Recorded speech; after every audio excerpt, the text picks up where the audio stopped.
Lalu datanglah seorang dari ketujuh malaikat yang membawa ketujuh cawan itu dan berkata kepadaku, "Mari ke sini. Aku akan menunjukkan kepadamu putusan atas pelacur besar yang duduk di tempat yang banyak airnya. Dengan dia, raja-raja di bumi telah berbuat cabul, dan penghuni-penghuni bumi telah mabuk oleh anggur percabulannya." Dalam roh aku dibawanya ke padang gurun, dan aku melihat seorang perempuan duduk di atas seekor binatang yang merah ungu, yang penuh tertulis dengan nama-nama hujat. Binatang itu mempunyai 7 kepala dan 10 tanduk. Dan perempuan itu memakai kain ungu dan kain kirmizi yang dihiasi dengan emas, permata, dan mutiara. Dan di tangannya ada suatu cawan emas penuh dengan segala kekejian dan kenajisan percabulannya. Dan pada dahinya tertulis suatu nama, suatu rahasia. Babel besar, ibu dari wanita-wanita pelacur dan dari kekejian bumi. Dan aku melihat perempuan itu mabuk oleh darah orang-orang kudus dan darah saksi-saksi Yesus. Dan ketika aku melihatnya, aku sangat heran. Lalu kata malaikat itu kepadaku, "Mengapa engkau heran? Aku akan mengatakan kepadamu rahasia perempuan itu dan rahasia binatang yang memikulnya, binatang yang berkepala 7 dan bertanduk 10 itu. Adapun binatang yang telah kau lihat itu telah ada, namun tidak ada. Ia akan muncul dari jurang maut, dan ia menuju kepada kebinasaan. Dan mereka yang diam di bumi, yaitu mereka yang tidak tertulis di dalam kitab kehidupan sejak dunia dijadikan, akan heran apabila mereka melihat bahwa binatang itu telah ada, namun tidak ada, dan akan muncul lagi. Yang penting di sini ialah akal yang mengandung hikmat. Ketujuh kepala itu adalah 7 gunung yang di atasnya perempuan itu duduk. Ketujuhnya adalah juga 7 raja.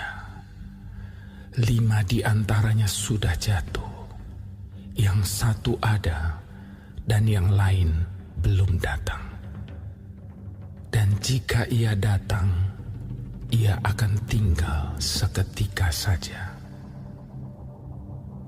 Dan binatang yang pernah ada dan yang sekarang tidak ada itu, ia sendiri adalah raja ke-8. Dan namun demikian 1 dari ke-7 itu, dan ia menuju kepada kebinasaan. Dan ke-10 tanduk yang telah kau lihat itu adalah 10 raja yang belum mulai memerintah. Tetapi 1 jam lamanya mereka akan menerima kuasa sebagai raja bersama-sama dengan binatang itu. Mereka seia sekata, kekuatan dan kekuasaan mereka berikan kepada binatang itu. Mereka akan berperang melawan anak domba, tetapi anak domba akan mengalahkan mereka, karena ia adalah Tuan di atas segala tuan dan Raja di atas segala raja. Mereka bersama-sama dengan dia juga akan menang, yaitu mereka yang terpanggil, yang telah dipilih, dan yang setia. Lalu ia berkata kepadaku, semua air yang telah kau lihat, di mana wanita pelacur itu duduk, adalah bangsa-bangsa dan rakyat banyak, dan kaum dan bahasa. Dan ke-10 tanduk yang telah kau lihat itu, serta binatang itu akan membenci pelacur itu, dan mereka akan membuat dia menjadi sunyi dan telanjang, dan mereka akan memakan dagingnya dan membakarnya dengan api. Sebab Allah telah menerangi hati mereka untuk melakukan kehendak-Nya dengan seia sekata, dan untuk memberikan pemerintahan mereka kepada binatang itu, sampai segala firman Allah telah digenapi. Dan perempuan yang telah kau lihat itu adalah kota besar yang memerintah atas raja-raja di bumi.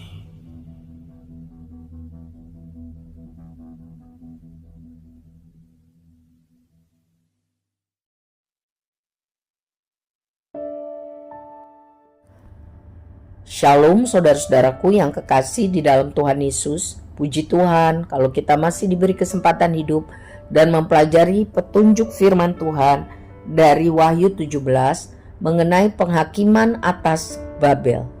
Saudara-saudaraku yang kekasih, firman Tuhan ini mengajarkan dengan jelas mengenai kehidupan orang bebal.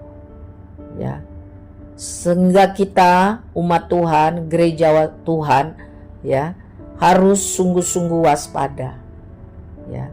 Jangan terlibat dibodohi oleh tipu muslihat si iblis. Kita harus terus hidup dalam kebenaran firman Tuhan.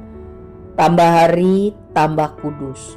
Jangan mau bersekongkol atau ikut-ikutan setuju dengan hal-hal berdosa. Ya. Gereja Tuhan, umat Tuhan yang sejati, sudah ditebus oleh darah Yesus Kristus Tuhan Juru Selamat kita. Seharusnya kita menjadi agen representasi Tuhan, membongkar kejahatan, kebusukan. Kita adalah garam dan terang Tuhan. Ingat, Babel itu dikaitkan dengan Kejadian 11, peristiwa Menara Babel. Orang-orang hidup berontak daripada rencana Tuhan. Ya. Mereka mau hidup terlepas, bebas, mandiri dari kehendak dan rencana Tuhan. Mereka menganggap mereka tidak perlu bimbingan dan pengarahan Tuhan. Mereka sudah kuat, mampu menjadi Tuhan atas dirinya sendiri. Ya. Sehingga apa akibatnya? Terjadilah peristiwa Menara Babel. Ya. Semangat seperti Babel itu dilukiskan sebagai figur pelacur besar yang asik duduk di atas seekor binatang berkepala 7 dan bertanduk 10. Pelacur itu memiliki daya tarik yang luar biasa, menjanjikan kemakmuran, kemerdekaan, kebebasan, liberalisme, ya. Bebas dari semua aturan, bebas dari beragama dari Tuhan, pokoknya bebas, terserah. Ya. Pelacur ini memiliki kelicikan sehingga bisa menawan, membius, membuai, menaklukkan pikiran manusia, pinter ngomong, ya, sehingga banyak bangsa bertekuk lutut di hadapannya. Pelacur besar ini mengangkat dirinya menjadi Allah atau ilah sesembahan atas semua bangsa. Ya. Dia adalah Tuhan yang palsu, antik, kris. Ya. Ia bisa berwujud apa saja. Ya. Dalam konteks gereja abad pertama, itu menunjuk kepada kekaisaran Romawi. Ya. Yang merupakan perwujudan kuasa jahat